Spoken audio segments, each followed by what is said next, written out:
तो दोस्तों स्वागत है आपका हमारे चैनल एनसीईआरटी सॉल्यूशन 99 पर। दोस्तों जैसा कि आपके त्रैमासिक पेपर आने वाले हैं तो दोस्तों इसी के संदर्भ में आज दोस्तों हिंदी के प्रश्न पत्र को हल करेंगे। कक्षा 9वीं का हिंदी का प्रश्न पत्र है दोस्तों। ये प्रश्न पत्र आपकी दोस्तों परीक्षा के लिए बहुत ही लाभकारी साबित होगा। तो दोस्तों स्टार्ट करते हैं इस प्रश्न पत्र को। तो दोस्तों इसमें टोटल प्रश्नों की संख्या दोस्तों 23 है और इसका टोटल समय है दोस्तों 3 घंटे का। और दोस्तों इसमें कुल जो है इसका पूर्णांक दोस्तों आपको पता ही है 70 नंबर का है। और दोस्तों ये इसमें टोटल जो है प्रश्नों की संख्या दोस्तों प्रश्न क्रमांक 1 से लेकर के 5 तक वस्तुनिष्ठ प्रश्न है। प्रश्न क्रमांक दोस्तों 6 से 17 तक के 2 अंक के प्रश्न है और इनकी शब्द सीमा 30 अंक है। प्रश्न क्रमांक 18 से 20 तक का 3 अंक का है और 21 से लेकर 23 तक के दोस्तों 4 अंक का है। तो दोस्तों स्टार्ट करते हैं आज के इस प्रश्न पत्र को। पहला प्रश्न देखते हैं दोस्तों क्या पूछा गया है। पहला प्रश्न दोस्तों पूछा गया है कि पहला प्रश्न दोस्तों सही विकल्प से संबंधित है। द्विगुण व्यंजन बताना है। द्विगुण व्यंजन कौन सा है? 4 ऑप्शन दिए दो, डाड़ा, राणा, डाणा और टाड़ा। तो दोस्तों द्विगुण व्यंजन में आता है डा ओड़ा। इसका राइट आंसर दोस्तों ये सा है, डा ओड़ा द्विगुण व्यंजन कहलाते हैं दोस्तों। हिंदी में स्वरों की संख्या दोस्तों 11 होती है और व्यंजनों की संख्या दोस्तों 33 होती है। इसको आप अच्छी तरह से याद रखेंगे। जो व्यक्ति अपनी किस्मत खुद रचते हैं उन्हें क्या कहते हैं दोस्तों? साहसी, आलसी, रचयिता या मेहनती। तो दोस्तों आपको पता है जो व्यक्ति अपनी किस्मत खुद रखते हैं उनको साहसी कहा जाता है। इसका राइट आंसर दोस्तों ए है। दोस्तों प्रश्न तीसरा देखते हैं, एक दिन भुज पाठ की विदा क्या है? दोस्तों आपके ब्रिज कोर्स से संबंधित प्रश्न है। एक दिन पाठ की विदा पूछिए, कविता है, कहानी, निबंध या डायरी। तो दोस्तों एक दिन भुज जो आपकी विदा है दोस्तों ये डायरी विदा की दोस्तों रचना है। धरती शब्द का विलोम क्या होगा? दोस्तों धरती का विलोम बताना है जलद, मेघ, आकाश और दोस्तों बादल। तो दोस्तों धरती का जो विलोम होता है दोस्तों वो होता है आकाश। इसका राइट आंसर दोस्तों सा है। प्रश्न क्रमांक दोस्तों 5वां प्रश्न देखते हैं, 2 वर्णों के मेल से उत्पन्न विकार को क्या कहते हैं? दोस्तों बहुत ही आईएमपी क्वेश्चन है। 2 वर्णों से होने वाले उत्पन्न विकार को क्या कहते हैं? स्वर, व्यंजन, समास, संधि। तो दोस्तों 2 वर्णों के मेल से जो विकार उत्पन्न होता है उसे दोस्तों संधि कहा जाता है। इसका राइट आंसर दोस्तों दा है। कारक के प्रकार बताना दोस्तों। कारक के प्रकार कितने होते हैं? 4, 5, 7 और दोस्तों 8। तो दोस्तों आपको याद रखना है कारक 8 प्रकार के होते हैं। कर्ता ने, कर्म को, करण से, संप्रदान को, के लिए, अपादान से, संबंध का, की के, अधिकरण में, पर। इस तरह दोस्तों कारक जो है 8 प्रकार के होते हैं। इसके बाद दोस्तों प्रश्न क्रमांक 2 देखते हैं। इसमें रिक्त स्थान सही विकल्प रिक्त स्थान की पूर्ति है दोस्तों। ये सही विकल्प इसको भरना है। पहला क्वेश्चन दोस्तों, मेहमान को भोजन में सबसे ज़्यादा दोस्तों क्या पसंद था? पापड़, लड्डू, खीर। तो जैसा आपको पता है दोस्तों मेहमान को सबसे ज़्यादा क्या पसंद थे? पापड़ पसंद थे दोस्तों। इसका राइट आंसर पापड़ है। अंतरिक्ष यात्री की उम्र खाली जगह वर्ष से अधिक नहीं होनी चाहिए। तो दोस्तों अंतरिक्ष यात्री की जो उम्र है वो 40 वर्ष से नहीं होना चाहिए। दोस्तों इसमें आपका कुछ ब्रिज कोर्स से भी आएगा और कुछ आपके दोस्तों 1 या 2 पार्ट उससे आपके चैप्टर से भी आएंगे। रन फॉर यूनिटी मैराथन दौड़ कितने किलोमीटर लंबी थी? दोस्तों रन फॉर यूनिटी मैराथन दौड़ कितने किलोमीटर लंबी थी? तो दोस्तों ये जो है तो आपकी जो है 3 किलोमीटर लंबी थी रन फॉर यूनिटी मैराथन। इसके बाद दोस्तों वह तो पूर्णमासी के खाली जगह के समान थे। दोस्तों पूर्णमासी के चांद के समान थे। इसका राइट आंसर दोस्तों है। सतपुड़ा के घने जंगल खाली जगह डूबे हुए थे। तो दोस्तों सतपुड़ा के घने जंगल नींद में डूबे हुए थे दोस्तों। इसका राइट आंसर नींद है। दुष्ट व्यक्तियों के साथ साथ आदर्श होते हैं। तो दोस्तों आदर्श प्रणेता होते हैं। इसका राइट आंसर दोस्तों प्रणेता है। इसके बाद दोस्तों सही विकल्प सही जोड़ी बनाना है या दोस्तों दुर्लभ, कबीरदास, सम्मानी, मृतिका, 2 बैलों की कथा और जहरीला। तो दोस्तों दुर्लभ होता है जो है दोस्तों कठिनता से प्राप्त हो। तो इसका जो पहले का दोस्तों आंसर ये है। कबीरदास दोस्तों कबीरदास की जो रचना है वो दोस्तों साखियाँ और शब्द, ये दोस्तों इनकी रचना है। सम्मानी दोस्तों बोला जाता है आदर के योग, इसको सम्मानी कहा जाता है। मृतिका दोस्तों कहा जाता है मिट्टी को, इसका दोस्तों मिट्टी है। तो दोस्तों इसका जो है ये 4था नंबर ये है। 2 बैलों की कथा, इसका 5वां ये है वो दोस्तों मुंशी प्रेमचंद। और जहरीला दोस्तों होता है सांप, इसका ये है। तो दोस्तों ये आपकी सही जोड़ियाँ संपन्न होती हैं। इसके बाद दोस्तों प्रश्न क्रमांक 4 देखते हैं। प्रश्न क्रमांक 4 में क्या है? प्रश्न क्रमांक 4 में पूछा गया दोस्तों हिंदी वर्णमाला में स्वरों की संख्या कितनी है? तो दोस्तों आपको याद रखना है, जो हिंदी वर्णमाला है हमारी, उसमें स्वरों की संख्या दोस्तों टोटल 11 मानी गई है। कितनी मानी गई है? कहीं कहीं 13 भी मिलेगी, मगर आपको दोस्तों 11 याद रखना है। सूरज के ब्याह कविता में सुहाग के गीत कौन गा रहा है? तो दोस्तों सूरज के ब्याह कविता में सुहाग के गीत दोस्तों कोयल गा रही है। कौन गा रही है? कोयल। भारत के अंतरिक्ष केंद्र का नाम क्या है? तो दोस्तों भारत के जो अंतरिक्ष केंद्र का नाम है दोस्तों वो है विक्रम साराभाई। विक्रम साराभाई, विक्रम साराभाई अंतरिक्ष केंद्र दोस्तों, ये तिरुवनंतपुरम केरल में स्थित है। बंशीधर को किसकी नौकरी मिल गई थी? तो बंशीधर को दोस्तों नमक विभाग में दरोगा की नौकरी मिल गई थी दोस्तों।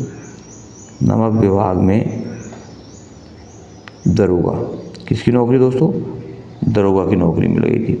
जूरी के बैलों का नाम बताना दोस्तों। जूरी के बैलों का नाम पता है दोस्तों आपको? हीरा और मोती था। क्या था? हीरा और मोती। दोस्तों ये दो बैलों की कथा के दोस्तों पात्र हैं, हीरा और मोती। और दोस्तों ये कहानी जो है मुंशी प्रेमचंद द्वारा लिखी गई है। हेलन केलर की पहली गुरु कौन थी? तो दोस्तों एनी सुविलेन। एनी सुविलेन इनकी दोस्तों पहली गुरु थी। एनी सुविलेन। इसके बाद दोस्तों बताना सत्य असत्य। यारा अलावा उस व्यंजन है दोस्तों, ये दोस्तों असत्य है, ये दोस्तों अंतस व्यंजन में आते हैं। कबीर की भाषा सदुपड़ी है दोस्तों, सही है। हरी घास पर चलना स्वास्थ्य के लिए हानिकारक होता दोस्तों, गलत है। हानिकारक नहीं होता बल्कि स्वास्थ्यवर्धक होता है। अड़ियल शब्द का अर्थ हठी होता है दोस्तों, सत्य है ये। धोखे से सफलता पाना सम्मानजनक होता दोस्तों, असत्य है। धोखे से सफलता पाना सम्मानजनक नहीं होता। हेलन केलर की तैराकी का बहुत शौक था दोस्तों। हेलन केलर को तैराकी का बहुत शौक था दोस्तों, ये असत्य है। इसके बाद दोस्तों अंतस्थ और संयुक्त व्यंजन लिखना। दोस्तों अंतस्थ व्यंजन है या रा लावा। या रा ला वा, ये अंतस्थ व्यंजन है।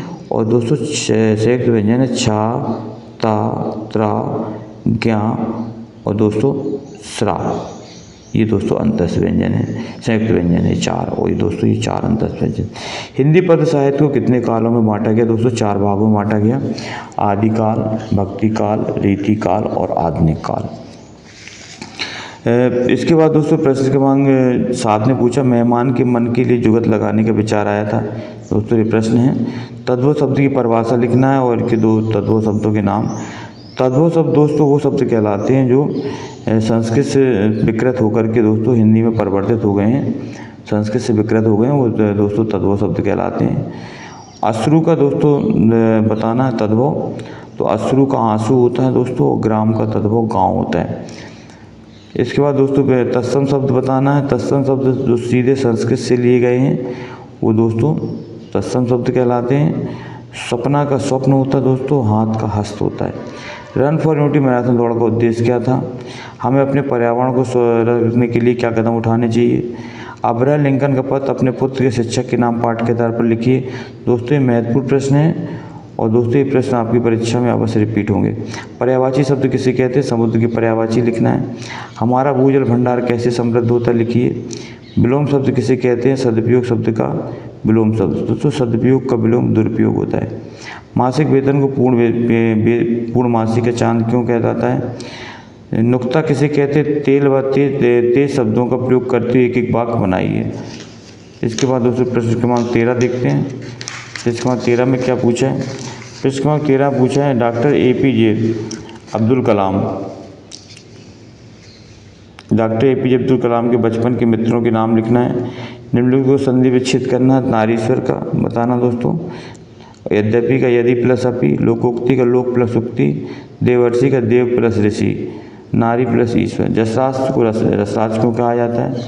समान अर्थ प्रकट करने वाले शब्दों को आज्ञा और अनुमति के सरल वाक्य में प्रयोग करना है। पेड़ और पौधे हमारे शरीर के लिए किस प्रकार फायदेमंद होते हैं? कारक किसे कहते हैं? दोस्तों अगर आपने हमारे चैनल को अभी तक सब्सक्राइब नहीं किया है तो आप सब्सक्राइब कर दें। हम आपके लिए दोस्तों परीक्षा के लिए सभी उपयोगी प्रश्न पत्र लाते रहते हैं और दोस्तों लाते रहेंगे आगे भी। काजी और साहब में पशुओं की हाजिरी क्यों ली जाती थी? ये दोस्तों आपके 2 बैलों की कथा का प्रश्न है और इस प्रश्न में दोस्तों मुंशी प्रेमचंद हैं दोस्तों 2 बैलों की कथा पाठ के लेकर। मुहावरे का अर्थ बताना, तिल का ताड़ बनाना, 9 2 11। 9 2 11 अर्थ होता है दोस्तों भाग जाना, और तिल का ताड़ बनाना होता है दोस्तों किसी घटना का बढ़ा चढ़ा कर वर्णन करना। कवि ने सच्चे प्रेम की कसौटी क्या बताई है? रस किसे कहते हैं? रस जो है दोस्तों किसी काव्य को पढ़ने सुनने से जो आनंद की अनुभूति होती है उसे रस कहते हैं। रस के अंग दोस्तों 4 हैं, स्थायी भाव, विभाव, अनुभव, संचारी भाव। इसके बाद प्रश्न क्रमांक दोस्तों 18 देखते हैं। 18 में क्या पूछा है? उचित विराम चिन्हों का प्रयोग करना है। क्या तुम कल गए थे? वाह, इसमें दोस्तों अभिस्मयादि बोधक विराम चिन्ह आएगा। दुश्मनों के साथ भी मित्र भी होते हैं। इसके बाद दोस्तों अथवा में दिया है अपने रेलगाड़ी, बस, बैलगाड़ी, साइकिल, मोटरसाइकिल से अपनी यात्रा का वर्णन करना है। उपसर्ग किसे कहते हैं? जो शब्दांश किसी शब्द के प्रारंभ में जुड़ते हैं वो उपसर्ग कहलाते हैं। प्रा प्लस प्रति उपसर्ग, प्रति से बनेगा दोस्तों प्रतिकार, और दोस्तों प्रा से हो जाएगा प्रभाव। अपनी पसंद की कविता की कोई 4 पंक्ति लिखना दोस्तों पूछी जाती हैं। पानी के महत्व पर एक अनुच्छेद लिखना है। त्रैमासिक परीक्षा की तैयारी के संबंध में शिक्षक और विद्यार्थी भी संवाद लिखना है। निम्नलिखित अपठित गद्यांश पर पूछे गए प्रश्न लिखना है। एक अपठित गद्यांश दिया दोस्तों, और दोस्तों ये था। इसके बाद दोस्तों आपके जो है अपने प्राचार्य को एक 3 दिन के अवकाश के लिए आवेदन पत्र लिखना है। अपने मित्र को प्रावीण्य सूची में प्रथम स्थान पाने के लिए एक बधाई पत्र। और दोस्तों लास्ट प्रश्न है आपका निबंध से संबंधित है, जिसमें किसी एक विषय पर अपने दोस्तों विषय पर एक निबंध लिखना है। तो दोस्तों ये था जो है त्रैमासिक परीक्षा का पेपर। आई होप कि दोस्तों आपको ये पेपर पसंद आया होगा। दोस्तों आप हमें कमेंट सेक्शन में अपनी प्रतिक्रिया दें, आप और किस किस विषय का पेपर चाहते हैं। तो दोस्तों आपका दिन शुभ हो। जय हिंद, जय भारत, वंदे मातरम।